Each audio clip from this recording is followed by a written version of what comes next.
Nice. So I defaulted it to 7 a.m. like was mentioned in one of the emails, or I believe Ben might have mentioned that to me. But you can also change that. So if you have shifts that start at 1 o'clock or whatever, you can change that for each different badge number. Okay. Then down here, another feature we added is the elapsed time. So instead of tracking, your exact start time and your stop times, you can just type in 60, for 60 minutes or 45 or however many minutes you were on the job, and it will automatically do that calculation there. And then again, and that'll override the prior top, the start and stop if you make an entry there. Mm-hmm. So whatever you enter here will override the next one. So you'll see I changed the stop time and the elapsed time updated, and if I change the elapsed time, the stop time will update. Okay. Okay, good. And then once you save, it will go to a fresh record, and it will pull up that same work order again. So if you're tracking multiple entries at once, it pulls your employee badge number back up and the work order back up. So you can just go and do the next record right away. Right, which would be their downtime or whatever. So, okay. Mm-hmm. I'm getting a little concerned here. Are you guys on? I'm on the phone. So can somebody call MSP, or I can get off and get back on? I'm just wondering what happened to Gary. Forgot or got thrown away, because we need his input, obviously. I mean, this looks good to me, but I really think, I really want Gary's input as well. Gotcha. So, yeah, you can hop off the call and then hop back on in a moment. Or Ben, if you know the number, right. you can. I've got it. I'll hop off and I'll be back in a minute.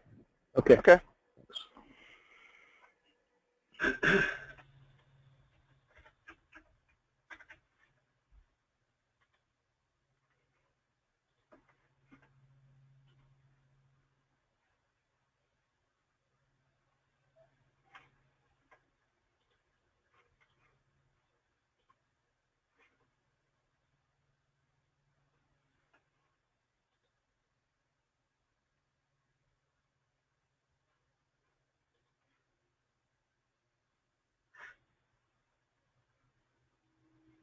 Hello? Hello? Hello? Is that Al? No, it's Gary. Oh, okay. Al just jumped off the call to find out where you were at. Oh, okay, that's what you just called. I'm on the phone. I had a problem with a flamer that I was working on. So I'm here. I don't know, can we tell him to come? Let me just... I think he jumped off the call entirely. Did he? Yep. He was going to call back in after he gave you a call. Maybe he's calling back in.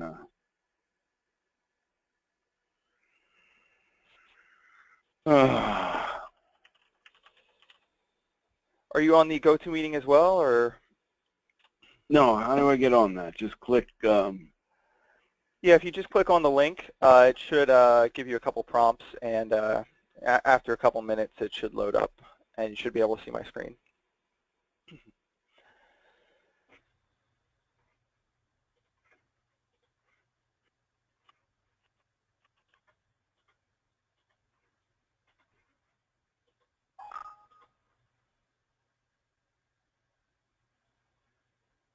Unable to process your request.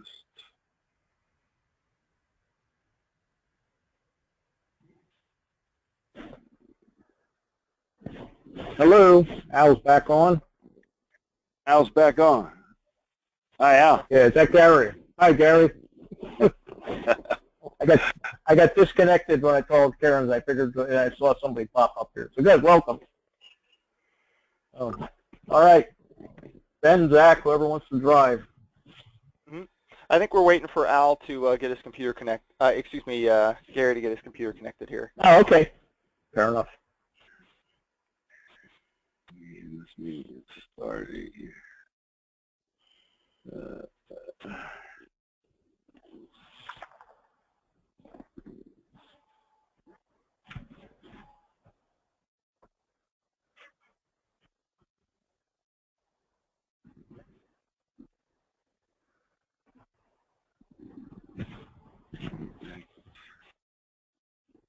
back to.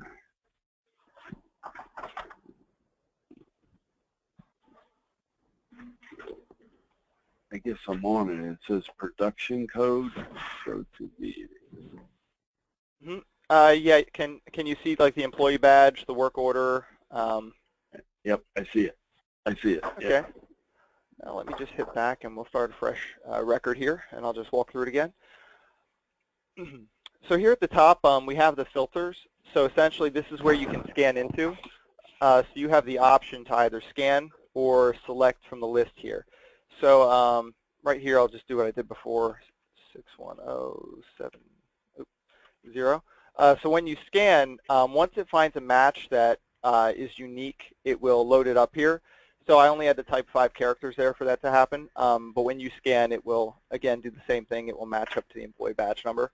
But giving you the option to select as well, can be useful. Same thing with the work order filter. You can. Zach, I'm sorry.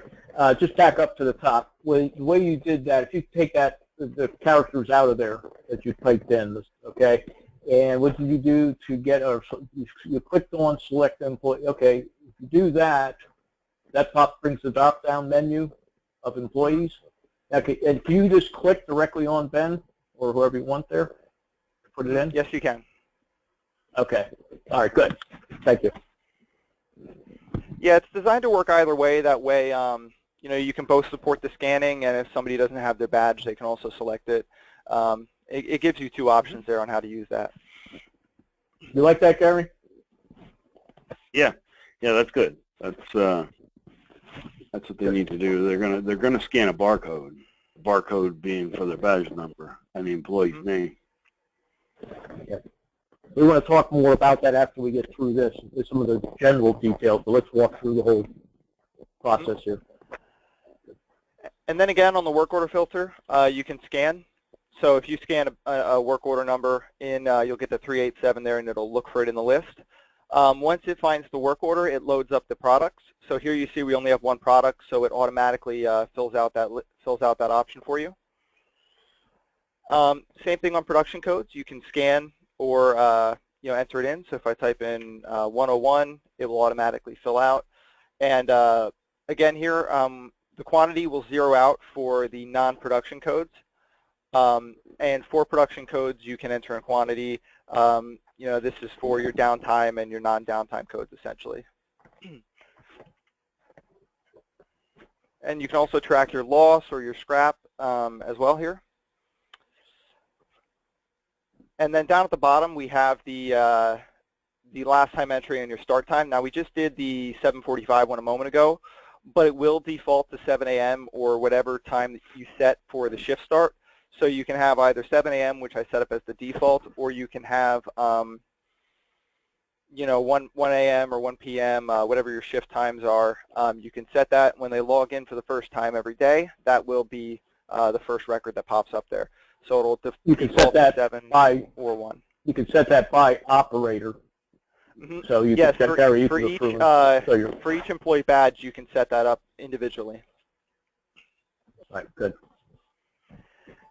And then down here we have the elapsed time tracking and the efficiency calculation. The elapsed time, you can just enter in the number of minutes. So you can update that and it will change here. You can also continue to change this field as well if you'd like. There's a couple of ways you can do that there. And so they have to know field how you many change, minutes. we'll update it. Okay, they have to know how many minutes it took them to do the job. That's how they're gonna, or that particular operation. They're gonna say start at 7 o'clock, and for 60 minutes or 50 minutes, I did pick a job number, and then that operation stop code at 8:45. And they can do it either way. So they can either enter in the start time and the stop time, or they can just type in the elapsed time if it's easier. Because here you can just type in any number and have it automatically get set up there. It may be quicker, it may not. It just gives you the option there to do it either way. Okay, so if we stay with that theory, they did a 301, which is a printing, for 60 minutes. And somewhere in that 60 minutes, they had some 100, which is downtime. what happens then? Do they say that for 15 minutes they did a 301, and then for the next 15 minutes they had a 101? I'm just picking numbers. I don't know if they're the right numbers. That's what I would. That's what I would envision, from what I understand. So that's what I would see happening as well, because the way we set it up, we don't allow for an operator to have overlapping times. That was one of the requirements that was specified a while back. So you cannot have the overlapping time frame there. So. Okay, so every time they put another production code, they have to sign into it and sign out of the other job. Well, this will prompt within the same work order until you get a 0. Or how is that, Zach? Help me out. It will continue to keep the work order there until you decide to change it. So if I hit save, you'll see it comes right back up with the same employee in the same work order. So they can just then fill out, okay, I'm doing a 101 for 10 minutes now, or something like that. Again, though, if they need to change work orders, they can just select a different one from the list, or they can type in, or scan a fresh one up here as well. Okay, that works. Gary, I think that follows with the context, although it's not really completely prompting, but what we had talked about was we're going to track action time, which is your operation code, the 300s, and then it'll prompt for a downtime after they've completed that operation code prompt input. Now, they're all the same. Correct? They're just time entries. Yeah, so you'll just, what you'll do, Al, is you'll enter 301 and say I started at 7 o'clock, and then 7:10 I had a problem. So I don't know, some kind of a 101, 110, whatever it would be. I sign out of the printing and into the 101 or 110. Then when I fix or correct the additional handling, then I sign out of 110 and go back into 301 if that's what I'm going to do, on the same work order. If not, I've got to change the work order, and then I'm going to do something else. I don't know. You sign out of that work order, I would imagine. Okay. So every time they either change a work order or an operation, they need to sign out and sign back in to a new thing. Well, it's not really signing out and signing back in. It's just selecting the different fields. Correct. So if you need to change work orders, you just click the box here, and you can select a different active work order. Or again, you can scan a fresh work order number in and start working on that one. Right, but you have to sign out of. If we're in 387, I need to get out of it. I need to click a time, put 60 minutes in, and then go into the next work order. Right. Right. Yeah.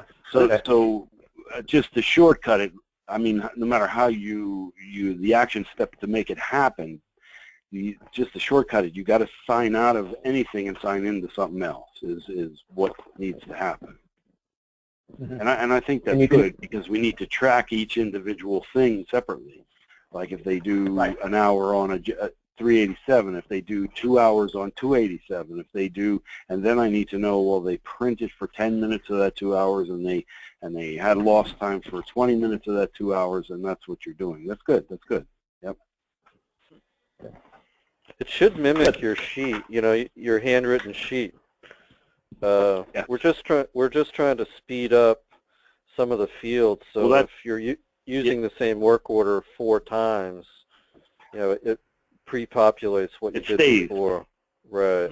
Yeah, that's good. Right. That has to happen, because a lot of times we may have a problem with a certain work order.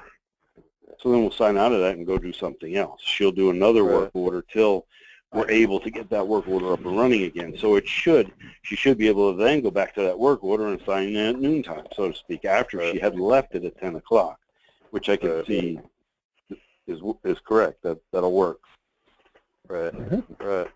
And the way you did it by clicking on numbers, that's excellent, because if they type all the stuff, it'll take too long. But once the numbers are in, it's kind of like Excel. You just pick that number and it populates. And that's the idea. I mean, once you do your first one, you only have to really select your production code, and then your quantity, and then your time. So there's only 3 fields that you really need to change after the first one, unless you're changing work orders. So it does kind of speed up your process there. You don't have to fill out the entire sheet all over again. Yeah, we don't want to have to do that every time. Okay, now I interrupted everybody. No, not at all. that's what we need. I think we're pretty much done. You know, you guys just need to. This is in your live system now. Okay. You just need to use it. Yep. Okay, so what's going to happen now, so you guys know, is Jason wants to be a part of this. Of course, he's been a part of it. So he doesn't come back till Monday, and I'm sure we're going to work on it Monday, and hopefully, if we don't come up with any other things that we don't see, we'll have somebody actually try it Tuesday or Wednesday. Good. Sounds good. Good. Okay. Just before we part, in a general sense, and by the way, Zach and Ben, this is excellent. I think this is sounds like we're where we need to be, and yeah, it's just going to take Jason's final touch. I love the flexibility that you can put the elapsed time or the real time. And Gary, this is more directed at you, but I think it's important that Ben and Zach are kind of peripherally involved in this conversation. You and I talked a little bit about this last time I was in. Was one, what are our, I call them input frequency parameters? How often do we want them to put input system information into the system? And I guess actually I'm doing this backwards. I'm sorry. The second part is whether they scan the information or input it. And from Ben, and you can jump in here, please. Then Ben was thinking that maybe half of your employees have a smartphone. Is that of the line employees? Is that a reasonable guess, yes. Gary? Yes, okay. That's a reasonable guess. Okay, so it might be different for them. You know, they can key in on their phone more or less as they go. Okay, don't even have to leave the workstation. For the others, we would need 2 or 3 devices. Ben had a nice little Kindle device there that does, you know, it's not too costly or something. But my point is the operator needs to leave the workstation. So if you have the example like you just gave, Gary, where you get started on the job and 15 minutes in, you have 10 minutes of downtime, do we really want them walking over, you know, ending the production code and then, you know, using the live time? To me, that would be more along the lines of what we talked about, the keeping the sheet and then go over no more than every 2 hours or something. What are your thoughts or sure? You're correct, because we can't have them if they walk around more than if we just example, if we had it in front of the shop and we had one machine, everybody get up off the machine, walk all the way up, and if there's somebody else there, they'd have to wait. You'd have a lot of lost production contributed to entering. So I agree with you, Al. There has to be, but I thought that Jason was going to address that somehow. I don't know. Okay, and that's something you can talk with him Monday. That's why I wanted to. Yeah. It's completely up to you. You know, I thought you guys were going to keep, as a backup, you know, they were going to keep their same basic paper log sheets so that they didn't forget anything. Well, we are, but I think once this goes on, I would hope that goes away. It could. It could. Yeah.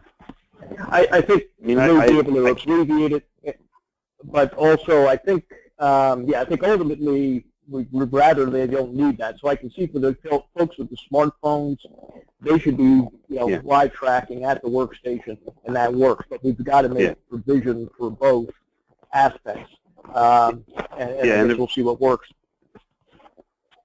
Because if we don't have that, I can see them all keeping the production sheet, and then at the end of the day, a big line forming an hour before the end of the shift to enter it all. And that's what I'm saying to you, Gary. I think we have to define those parameters. Correct. So what you're asking is a good question. We need some way to make some entries other than just one machine somewhere, you know. And then to begin, we need to keep it double log on the production sheet and enter, and hopefully the production sheet's going to go away because you don't want to keep them doing more things other than printing. So I would hope as it gets perfected and we correct them and teach them, no, you got to do it this way, not that way, I would hope it comes to a point where everybody understands it works well and the production sheets go away. Okay. Now, the other question I have is how does this then link to the Excel program we have? Has anybody? Let me get that open here. Let me zoom out a bit. Will this update immediately once the operator posts the transaction? Or do we have to batch? Right here you can see these are the entries we just put in. So it's a live system. So as soon as they hit save, it's submitted straight to the server. Let me open up the reports here. That's neat. Yeah, that's good. Need to find where I put this. Okay, so I believe this is the report here. So this is the report that we intended to export to your Excel. So if I hit the export button here, you can see I just downloaded a CSV type file. I don't know if this is 100% in the exact format that you need. We may need to talk to Jason a little bit about that and have him look at this sheet and understand it. But essentially, this is a basic report. It can be exported to Excel. Let me put that up real quick.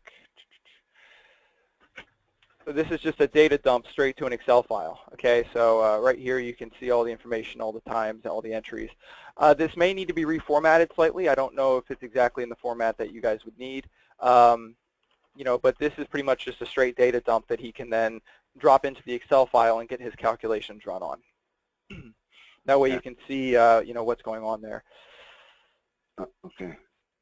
Okay. That sound okay, Gary? So then there will be it automatically populates the CISS report, but Gary will have to batch it in some kind of controlled fashion to get it into his sheet. Correct? Right. Correct. Okay. Correct. Because then so you can do that. I filter. If I wanted to see, if we look at your sheet that you have up on the screen now, if I want to see how well Jason did a 301 operation, it doesn't even matter what work order. I just want to see how well did he do on 301, which is printing.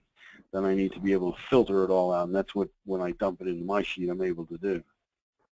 Well, you could theoretically do that here as well. I mean, you know, you can set up filters and you know, define filters in our system as well. So if you need a quick report like that, you know, you can easily search for employee Jason. Well, that might be good. That might be all we need. Everything right for Jason. Yeah, that's all I need to do. I need to be able to filter by some.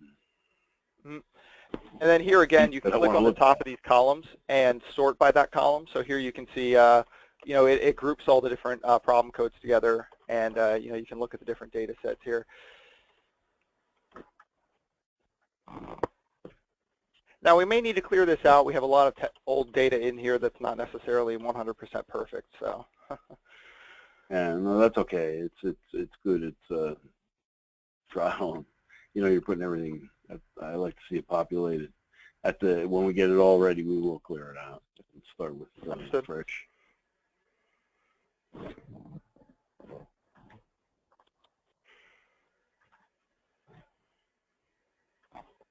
Hey Gary, while I'm thinking of it, would you make a note to discuss in your production meeting or that's Tuesday, right?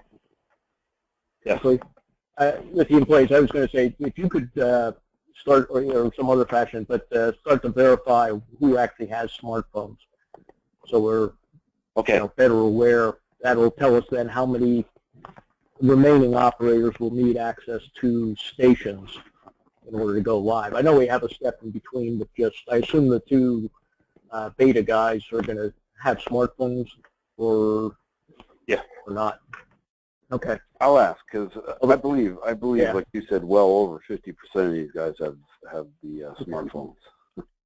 And the only other thought is maybe as part of the beta test, maybe not the first day, have somebody go not using a smartphone, using the alternate method, scanning and so forth, just to start to find out if there's any concerns or questions or tweaks. Make sense? Okay. Yep, makes sense to me, yep. Okay.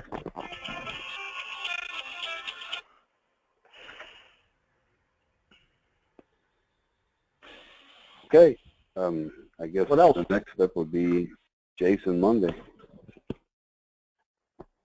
Yeah, feel free to play with it in the meantime. You know, it is live, so you can play with it.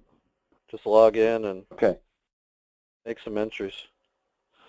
And if you have that barcode scanner that I sent down, you should be able to scan the stuff in. Okay. Yeah, that's what I was thinking. I believe our work orders have the barcode on them, and I believe we gave you the label for the employee ID. You did. That has a barcode on it. Yeah. And we also have the production report that has the barcodes on it. Yep. Or the production codes report. Now, with those, if somebody's using the scanner, then we're expecting that all the entries will be made by scanner? Not necessarily, yeah. I would, you know, they might find that, you know, they scan their batch, but they pick the work order number or they pick the production code. All right. The entry is completely up to the user, whatever's faster for them. Gotcha. Well, and more accurate. Again, I'll keep emphasizing that because, yeah, we don't want fat-fingered, sloppy data. That's what sort of, I mean, it's part of the process, but anything we can do to address and preclude that will save us pulling hair out later. Well, hopefully the work order list the open work order list is generally small, right? You know, they're only working on 5 or 6 different work orders. Yes. Yeah, but no, I think in general, all the way around, we're only working on about 5, 6 work orders in a day, in a period of a day. You know, so in a period of a week, it could be more. Yeah, but if you're keeping the list, you know, short, you know, only the open work orders are open, then it's going to reduce the, you know, the amount of or the potential for user errors. Good point. Good point. How do we close out an order when it's completed to take it so it's no longer open? You just mark it closed, right, Zach?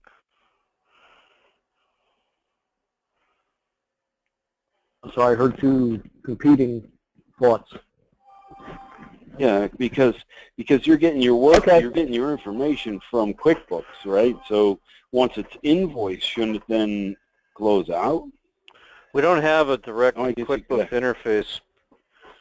You know, you're going to have to manually open and close them in Inventory Pro until the interface is done. Okay. So then, Al, probably somebody like Karen would close it. Yep. Okay. Good. That's why I asked. Once it comes up here and she creates an invoice, the job is done. Then she should then go in and close it. Right. Okay. So hopefully, you know, the list of work orders is small, and if the work orders are primarily just have one component on them, we're going to auto-populate that field so they don't have to pick that field either. Okay. And it would only show the valid items on the work order anyways. So, you know, hopefully we've kept the filters on for you. Okay, cool. Very good, guys. I think we're in great shape. So, Gary, we'll wait to hear back from you and Jason early next week. Okay. All right. Sounds good. Yep, see you. Thanks, everybody. Have a good weekend. Yeah, you too.